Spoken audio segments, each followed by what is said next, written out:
It's a tale as old as time, the birth of a business as a result of necessity. Well, that's definitely the case for Phoebe from Will and Wind.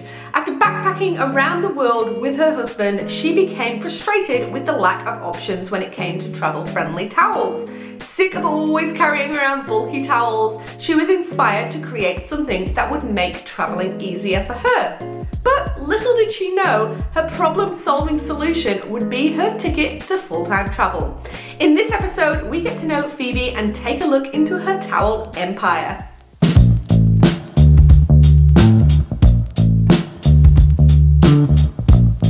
Hey Phoebe, welcome. Thank you so much for joining me today.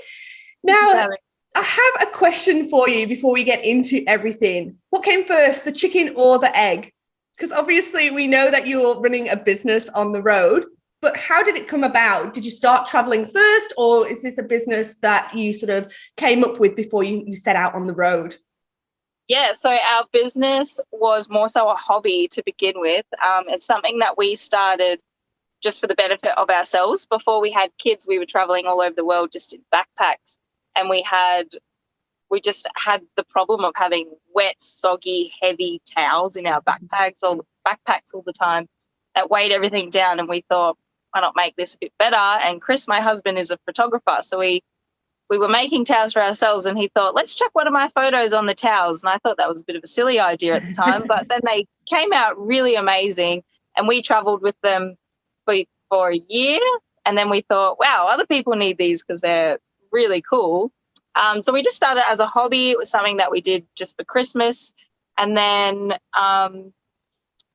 we worked our normal, regular full-time jobs. And then we decided to start traveling full-time and kept it as a hobby. Let's talk about what were your regular full-time jobs? Have you got any experience in making towels in your real lives?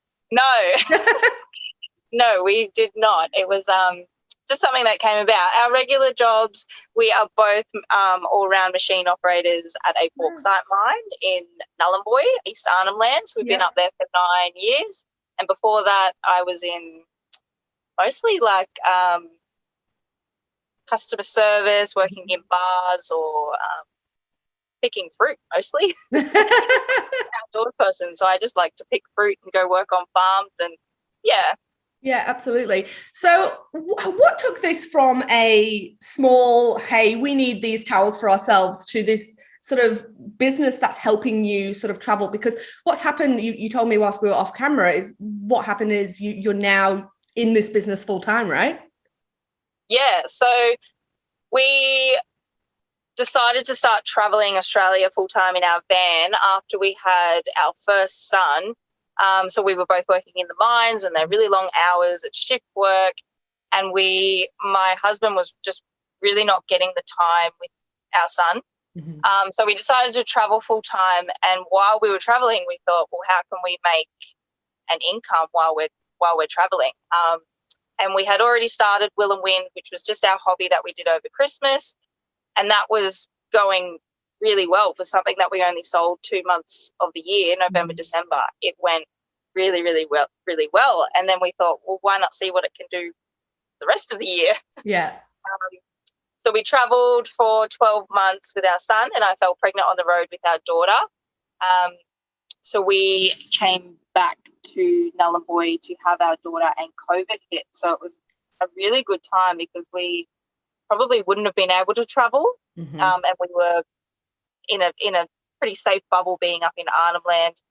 So we had our daughter, and I got asked to go back to work while I was there. And my daughter was only 2 or 3 months old, and I was like, no, I'm going to make Will and Wind my full-time hustle and just really make it work so that I can continue to be with my children. And, it just took off. And then we thought, this is amazing. Let's get back on the road. We traveled for 12 months, and then going back into a house is a really big adjustment. I actually think it's harder to adjust to going back into real life in a house than it was to transition into a van. So, as soon as, COVID's still around now, but as soon as all of the initial restrictions lifted, we jumped straight back on the road, and here we are, still traveling full-time, running Will and Wind full time.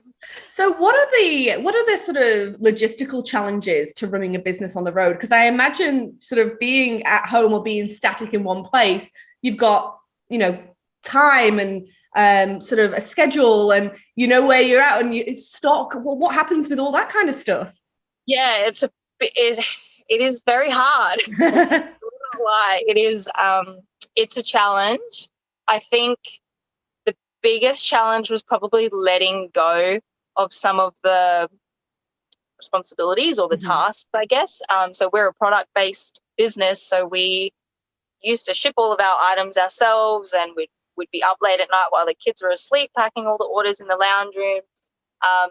And so our biggest step forward, which was really hard for me to let go of, was to have employees come on board and have our own warehouse and have a distribution center. And that was really, really scary to let, like, your business is like your baby. Like, that's, you just, initially you don't want to trust anyone else with your baby. So yeah, but it was a really freeing feeling to let that go to other people, and our team is amazing and they keep up with everything, and it's allowed us to travel, because if we were still shipping items, I don't know where we would store all the products in our van. You'd have to find post office, and yeah, a lot of the times we're not in reception. So it's letting go was the most beneficial thing that we did, and it allowed us to grow in our business as well. The other really challenging thing is probably just scheduling. We have two very small children. My son is just turned 4 and our daughter is just turned 1. So yeah, it can be very challenging, but my husband is here full time because he's working for Will and Wind, but I would say he more so steps up on the dad level, and he is amazing. He really allows me to take over the business and get everything I need to done by stepping up as a dad. And yeah, that's awesome. And it's one of those things that people often say, oh, how are you going to work as a mother? But we have husbands, and they can do things, right? How does it feel having him in the business, though? It's really good. So Chris is still working in the mines full time, and Will and Wind has allowed him to resign from his mining job to come and work for Will and Wind. So he's loving it, because all of our lives, like, we've worked hard, we've sacrificed a lot to go live remote away from our families, and like he now gets to spend all this time with his children. And just the difference between having our first child, where he was working full time and long hours where they hardly got to see each other, to now with our second child where he's here with her all the time. Just the difference of, I don't know, I can see the confidence in him as a dad, and the kids rely on him. Yeah, I love it. I just think that he can almost, as a mum, you think that you know your kids really well, but he knows the kids just as much as me, and knows all of their routines. And yeah, and Chris is also the photographer behind all of our designs. He's a very talented photographer then. Yeah. So we've spoken about I wanted it to be my full-time gig. I wanted to create this. I wanted to, do things like this. But let's talk about the how, because there's probably a lot of people sitting here thinking, well, I wouldn't know the first thing about making towels or getting a distribution center on board. So what was your first step when you sort of started out this business? Did you create a website? Did you look for manufacturers? What was it? So yeah, everything that we have done has been learnt on the go. Our website has been created by me. I do not have a technical bone in my body. I do not know about IT stuff, and it has been a lot of really, really late nights researching, YouTubing, following tutorials. It's just learning on the go. Everything, even our cameras, our photos, Chris and I are both self-taught in all of our photography, and it's just, there's so much information out there. If if you jump on YouTube, online, talk to people, networking, it's everything that we've done has just been late nights and learn self-development. And yeah, we really, really, I think if you really want to make something work, you'll make it work.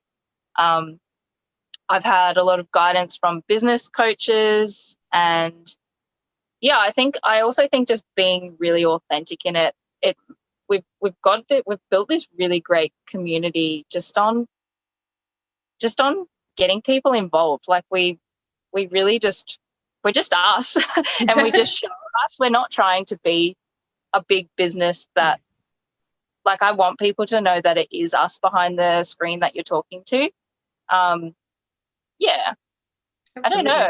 For any mums out there, I just really think that if you have an idea, just go with it. Just try. Like, the worst thing that could happen is it doesn't take off, but you've tried. What if you didn't try and it did go really well? What was the feeling when, because obviously at certain points you would have been like at the edge of your comfort zone and thought, oh, is this going to work? Like, should I invest more into it? What is the driving force? What was the driving force behind, firstly, having the confidence in the business and the brand and yourself, and sort of having the confidence to drive forward and say, yep, this is going to work? Oh, I really just, I'm a really introverted person, and I'm not this person that goes on camera and, hey, look at our business. Well, you're doing a great job. But that was the thing that changed our business. Yeah, I just think if you don't put yourself out there, you're not going to get those connections with people. You can't just put something online and hope everyone will buy it. You really need to put yourself out there. And before we had launched going full time, I had enrolled in this course with a man named Dan Cross, and the course was called You Can Have Both, which is basically a lot of entrepreneurs will go hard out on the business and sort of forget about the family, or go hard out on the family and you forget about the business. One is always overpowering the other. So I did this course with him called You Can Have Both, and it was about finding the balance between everything in life. It doesn't mean 50-50. It just means finding the perfect balance to keep everything that you want. You can have both. And so one of the sessions in his course was about fear, the fear you have of things. And there was a lesson in there where it was basically like, what are you afraid of? Write down your fears, and then it was run through that, like, what could happen if you weren't fearful of that? So one of my fears was we were launching a new product, and I wanted to jump on and tell everyone about it because you needed to know about the benefits of the product. But I was terrified. I could not get in front of the camera. I would watch other people do their Instagram stories, and I was like, wow, I would love to be able to do that. But I am just, what would people think of me? Would people judge me? Would people be laughing at me? Is anyone going to buy it? What if I put this video out and nobody buys it? How embarrassing. They were all my fears. And then it was kind of write down those fears and then flip them. Like, what happened if everyone did buy it? What happened if everyone was like, wow, that's amazing, and came on board, loved Will and Wind, loved listening to our stories about our products, and it just went nuts and it blew up. And then when you start to think about the positives of what could happen and not the things that you're fearful of, it's exciting, and you think, wow, what if everyone did love it? And well, like, we really did do this. So I just did it, and I was so terrified, and like, we sold out in 4 hours. Wow. And that to me was just like, oh my God. And I guess like, I've had a huge, from that and from Dan Cross's course, You Can Have Both, I had a huge mental mind shift, which, like, you can learn all of the business things you want, but your mentality will be the thing that drives you and what keeps you going. So I think that major mental mind shift played a huge part in just breaking all of the fear that I had and manifesting all of the things that came to us. I think that's a super positive, a super powerful message, in that yes, you can know all the business things in the world, but unless your mind is in the right place, and unless you're willing to feel the fear and do it anyway, and unless you're willing to sort of think, oh well, I've got to be brave, and I've got to put myself out there. I think that's a really good message for anybody listening to this, potentially looking at starting a business and thinking, oh well, she's doing it better than me, or they're doing this, and we all at some point feel that fear, right? Yeah. We all at some point just the have to. majority of people behind their screens will be terrified. Exactly. We have to just push through.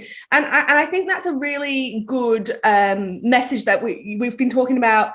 Everything you learned was on the go. Like, everything you learned was, you've not had training, schooling in these kinds of things.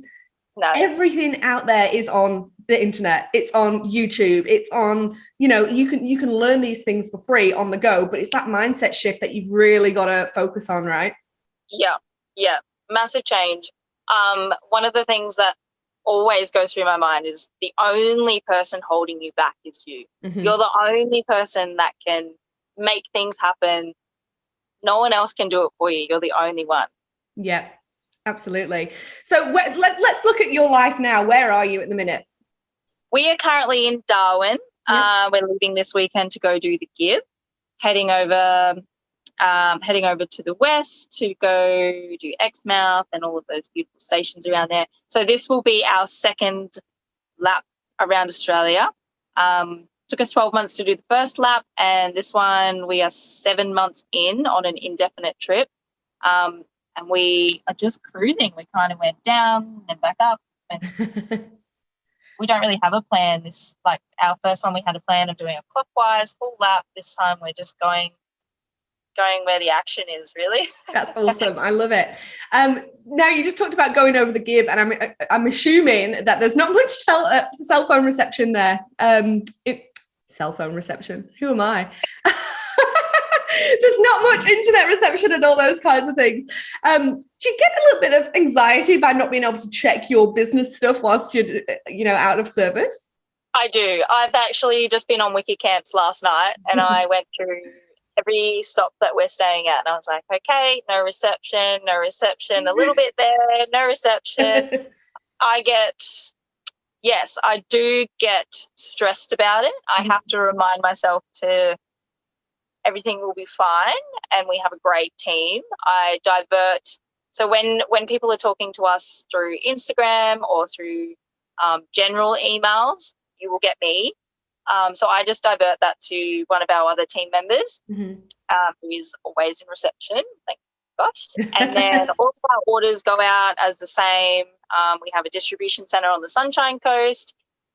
So everything will be fine, but we are launching a new design today because we're leaving in 2 days, and I would like to be here for the launch because I enjoy that stuff. Absolutely. But I do get a little bit worried. And at the end of the day, we are going to come back into reception, and if there's anything really pressing, then I will get to it in a week. Yeah. But we do try to plan not to have more than 7 days away from reception. What's your biggest lesson that you've learned from not only starting a business, but taking a business on the road? Oh, biggest lesson. COVID has been a really big challenge. I'd say COVID has been the biggest challenge, just in regards to freight. There's a lot of things can change in 12 hours. Biggest lesson with the business. Okay, yeah, biggest lesson I would say is to just be really honest with your customers. We opened a pre-order for our kids' hooded towels. Really exciting. So a pre-order is where people pay up front for the product, and then we ship them out when they arrive. So there might be a couple of weeks in between you paying and actually receiving your order. So we had opened up a pre-order. Everyone had put in their orders and paid us their money.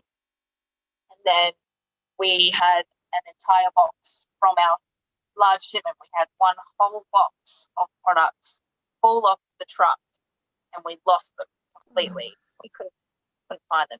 I now have everybody's money for this product that is now we don't have. the best thing you can do is email your customers and let them know what's going on. Don't hide anything. Yeah. Let everyone who has given you that money, let them know we gave them the option. We are happy to refund, exchange for another product, or if you would like to wait, we can get you another one in 2 weeks' time. Otherwise, we could just not say anything and then have people Angry. wait for 2 weeks Yeah. and wait, but then you just get emails of people saying, hey, what's happening? Where is this? And I think the biggest lesson I've learned is to just be honest upfront, straight away, let your customers know what's happening. It is embarrassing for a business to say, we have your money, but we don't have your product. But if I can be honest and let everyone know, a lot of the responses that I got were people just saying, no worries, thank you for letting us know. We're happy to wait the 2 weeks but to get a replacement one. I think there was only maybe 2 people that had changed to a different design just because they needed something for a birthday gift. But yeah, I just think honesty is the best policy. Let everyone know straight away what's going on if there's any dramas that come up. Absolutely. Now, what do you think is the biggest misconception about either your industry or running a business on the road? Biggest misconception is that it's not really a job. I've been asked, well, what do you do for money on the road? And I say, we have our business, we have a business, Will and Wind, and then they're like, oh, but what do you actually do? Do you I just got asked this the other day and I said, oh, I work on my business, Will and Wind. Yeah, but what do you do another job? I'm like, no, this is our business, this is our company. We have to work. We have to put in the hours and we have to work for this business to sustain our business. Mm-hmm. There's I don't work full-time hours, but it is a full-time job that it's a successful company that needs us to work for it. Yeah, I think that just leads to the whole misconception that you can't run a successful business that can sustain you on the road, right? Like at the end of the day, you can still have a business that gives you full-time earnings without having to be in that 9 to 5 grind. And I think, it's a lot of the time it's breaking that sort of preconception that to make money you have to be in an office 9 to 5 slogging your guts out, or in your case in the mines, I'm imagining it's longer than 9 to 5 hours. And we also have 2 small children in the mix, which we're not doing schooling at the moment. They're young, but there's a lot going on. We're traveling, we're packing up, we've got kids to watch, our daughter's only just learned to walk, so you've constantly got to have your eyes and hands and be near. So a lot of our work gets done while they're having naps, day naps, and while they're sleeping, and everything else needs to be scheduled in with each other. If Chris has work done, then I take the kids away. If I have work to get done, then he takes the kids away. You've really got to have a structured time frame around everything.